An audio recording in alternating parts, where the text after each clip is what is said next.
5 लाख लोग, जब शरीयत और अल्लाह का नाम लेके इस देश का बंटवारा हुआ था, 5 लाख लोगों का मर्डर, स्लॉटर, रेप हुआ था, मिलियंस ऑफ लोग डिस्प्लेस हो गए थे, तब आप लोगों को डर नहीं लगा था। 1948 में ब्राह्मण जेनोसाइड हुआ था महाराष्ट्र में, हजारों ब्राह्मण्स को मार गिरा दिया गया था, तब आप लोगों को डर नहीं लगा था।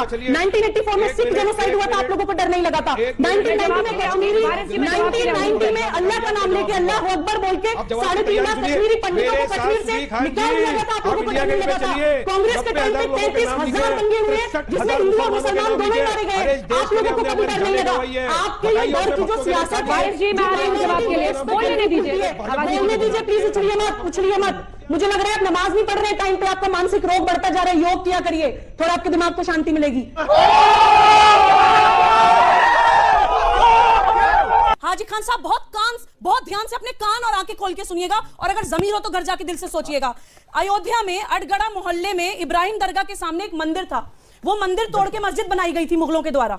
ये मामला कोर्ट के पास पहुंचा, वो पूरी जर्जर हो चुकी थी वो मस्जिद। कोर्ट ने ये फैसला दिया कि जब ये मस्जिद खंडर बन जाएगी तो इसका रेनोवेशन नहीं कराया जाएगा, यहाँ पे आप मंदिर बनवाइए। ये कोर्ट का फैसला हो गया था। लेकिन हनुमान राम मंदिर के लिए सहमति बनवाने के लिए हनुमानगढ़ी के संतों ने मिलजुल के ये फैसला किया कि नहीं, ये मस्जिद मुसलमानों को दे दी जाए।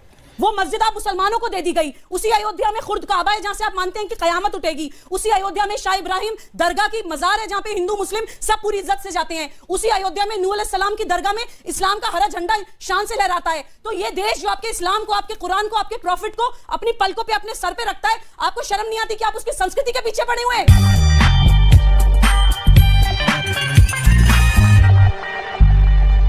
दीपक जी, जैसे आपने शुरू में ही बोल दिया था कि हम लोगों को कोई ये बहुत ताज्जुब की बात नहीं है हमारे लिए, जिस कंट्री में माइनॉरिटीज को बिल्कुल खत्म कर दिया गया। इन लोगों ने मंदिर विध्वंस, आज ही मंदिर के लिए बोल रहे हैं, हमारे सामने आ गए, इन्होंने मंदिर विध्वंस सैकड़ों नहीं लाखों की तादाद में किए हैं। इन्होंने पेशावर में क्या किया है, इनके तालिबान ने बामियान में कितने मंदिर विध्वंस करे हैं, ये पूरा जग जाहिर है। एक बाबरी मस्जिद का ये रोना रोते हैं। हमारे देश में अगर राम मंदिर का फैसला आया तो मंदिर और मस्जिद दोनों के फेवर में आया, मस्जिद के लिए भी जमीन दी गई। मैं हमेशा बोलती हूँ हमारी कंट्री के पंचायत के फैसले भी इनकी कंट्री के सुप्रीम कोर्ट के फैसलों से ज्यादा लॉजिकल होते हैं। लोग मजाक उड़ाते थे, हंसते थे, लोग शर्म आती थी नहीं।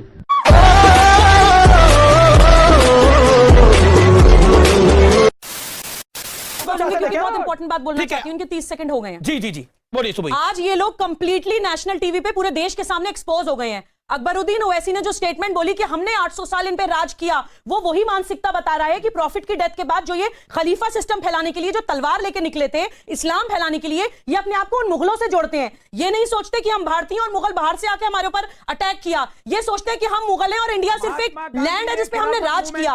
ये इनकी अलगाववाद की मानसिकता एक्सपोज होती है। असीम बकरा साहब, आपने बोला कि हमें पाकिस्तान परस्त क्यों बोला जाता है? यही जवाब है आपकी बात का।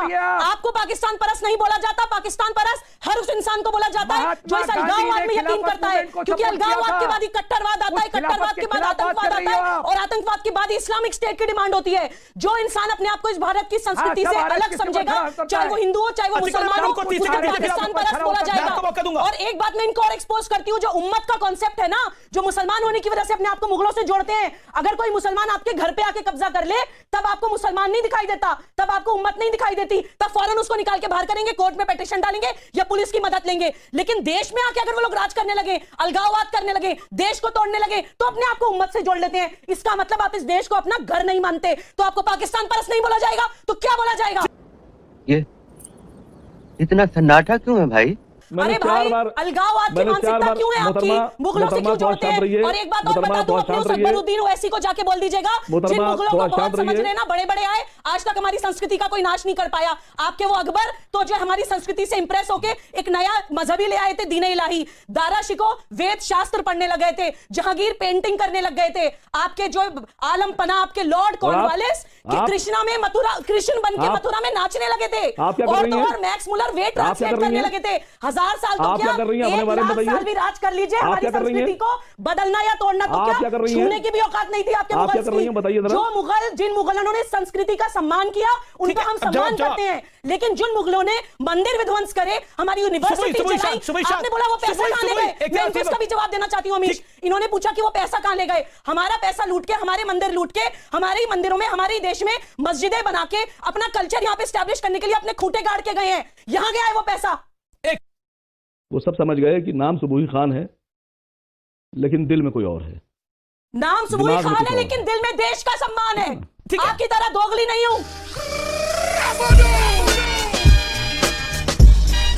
मैं पूरी जिम्मेदारी के साथ ऑन एयर लाइव टीवी पे बोलती हूँ, मुस्लिम समाज के वो मर्द जिनका पुरुषत्व मर चुका है और औरतों को ट्रिपल तलाक देके हलाला करके कमोडिटी की तरह आपस में घुमाते हैं, उनको मरम्मत की जरूरत है, उनकी मजम्मत की हमें जरूरत नहीं है, आपको मरम्मत की जरूरत है। अब उन्होंने क्लियर कर दिया ना, अरे हाशमी साहब अब उन्होंने क्लियर कर दिया और अब आप लोगों की मरम्मत कहने का क्या होगी। मतलब था, ये क्लियर अब कर आप दिया ना लोगों की मरम्मत होगी। अच्छी बात बोली, आपको अच्छी लगी तो ऐसे थोड़ा मार दीजिए हाथ, आप थोड़ा सा मार दीजिए,